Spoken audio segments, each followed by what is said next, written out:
Hey y'all, I'm Carissa. Oh, it's good to see you. Hope you're doing well. You've had a wonderful day. I'm doing well. Thank you for asking. This is probably going to be one of my last personal videos because I'm getting ready to start a new project with my son that I'm really excited about, a new channel. We're thinking it's called Boring Made Better. It sounds like a good title to me, even if I do say so myself.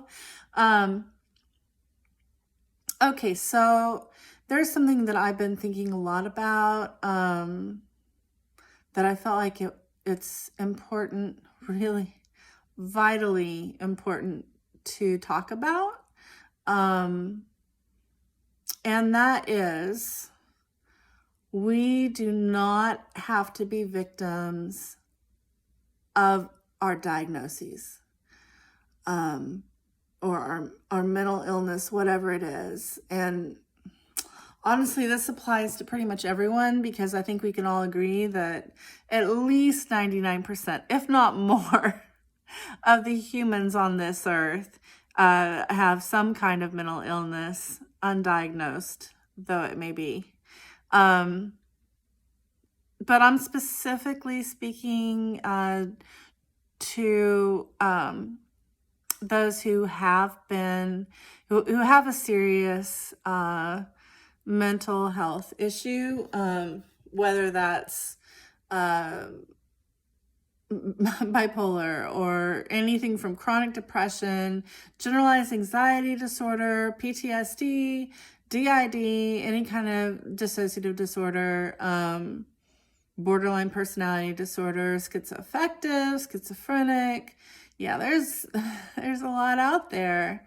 And I think with the awareness of mental illness, more being diagnosed every day. And the problem that I see is that the system is not necessarily set up to empower people who find themselves wrestling something as fundamental as their own mind. And I think that is tragic, and it's a lie.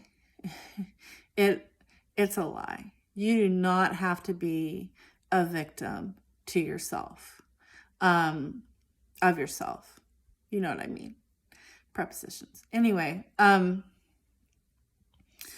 I've been to a lot of different hospitals and group therapy, day hospital type situations, things like that. And a side note, if you feel like you might be a danger to yourself or to someone else, please utilize those facilities. Get yourself to a hospital. Even if it's county, which, county sucks. We all know it. But even if it's county, you need to get yourself somewhere safe so that you are safe until you can get yourself back under control.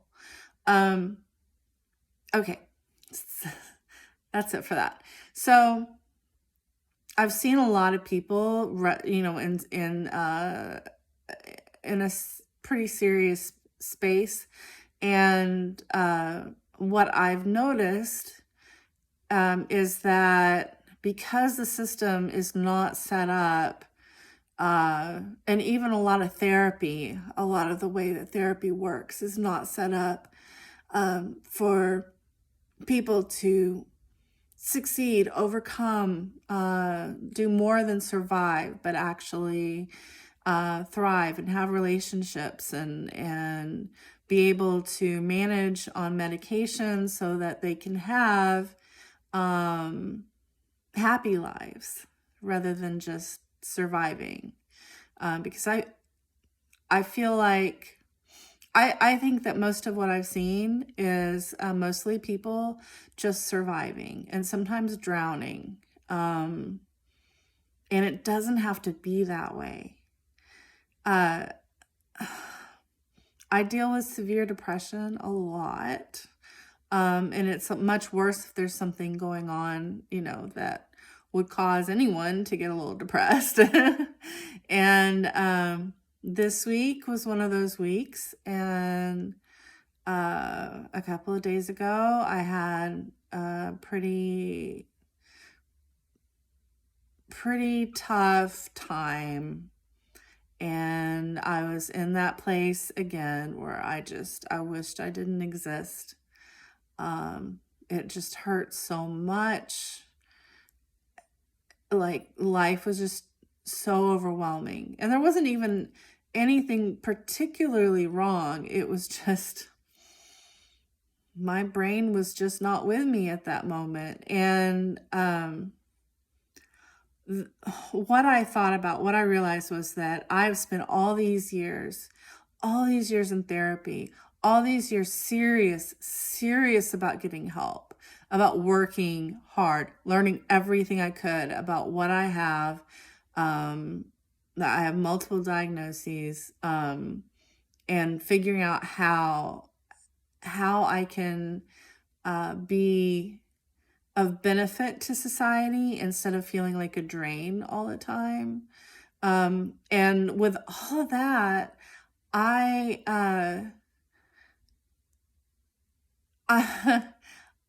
am so blessed that I have the ability. I have worked so hard to make a good support system for me. There are people that I know I can call.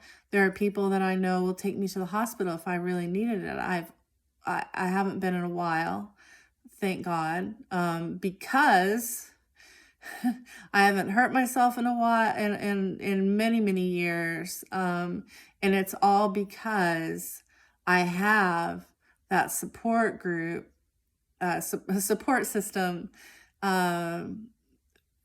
therapists, doctors, people, friends, family,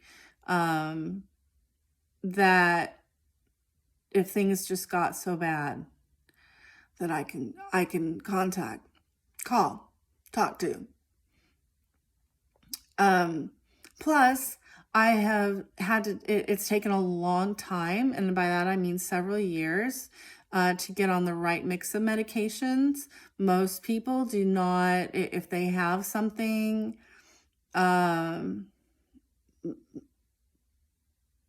serious, I guess, I don't know. Most people can't, they need more than one medication, and they need especially bipolar, something where you have those mood swings, or if you have psychosis, or like schizophrenia, you need more than one medication to help balance everything, to help manage it. And it's usually not the first medication or the first few medications that you try. It takes a lot of time and a lot of patience. So you've got to be able to give yourself that time and that patience, to be able to find what you need, because you don't have to just deal with severe side effects or meds that make you feel bad, make you feel worse, don't work.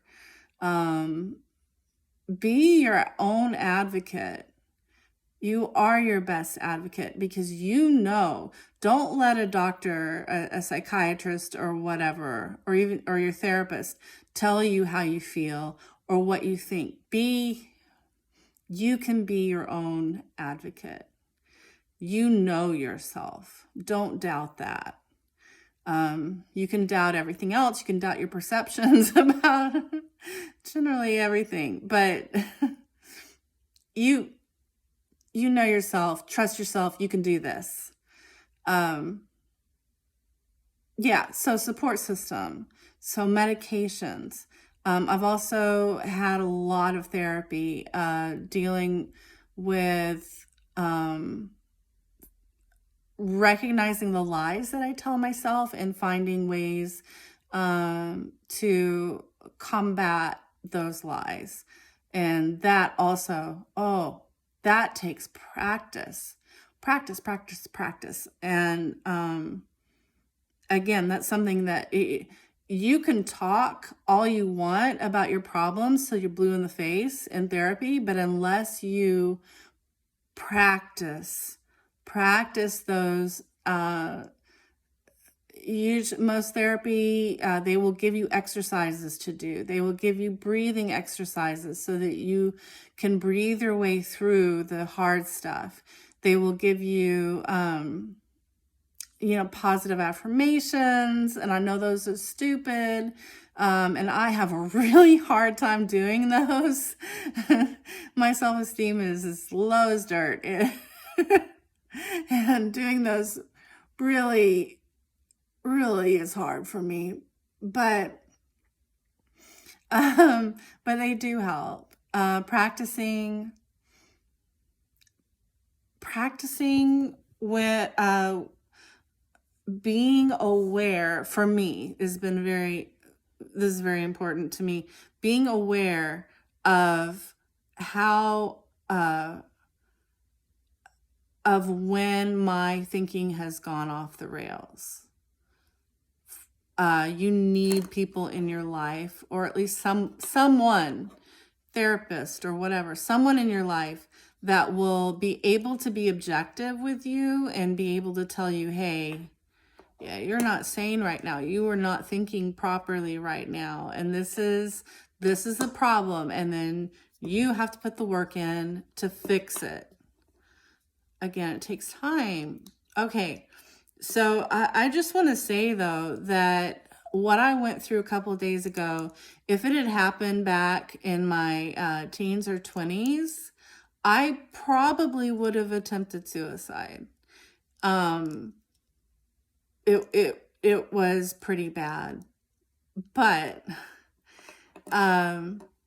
with everything that I've done, all the hard work that I've put in, positive thinking. And I don't mean like changing things, or, I mean like practicing. When you see a problem, recognize, oh, I'm seeing this problem, and then work really hard on finding a way to spin it so that it's positive. It's kind of like if you wake up from a nightmare. I used to have nightmares all the time.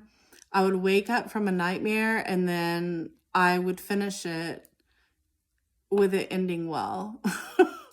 And then I could go back to sleep. And that pretty much ended up getting rid of my nightmares. Anyway, not important. Yeah, so this is a really complicated subject. It's a tough one to talk about. But I just want you guys to know, if you give yourself time, if you give yourself permission to screw up, and you make sure that you have that safety of someplace to go or somebody to talk to. There's also the crisis hotline, which I'll list in the description box, for suicide prevention. Allow yourself to mess up, and definitely ask for all the help you can get, and then put all that work in. Put it in, and you will see results. It's going to take time, but you will see results, and you can end up having a relatively normal life. She says.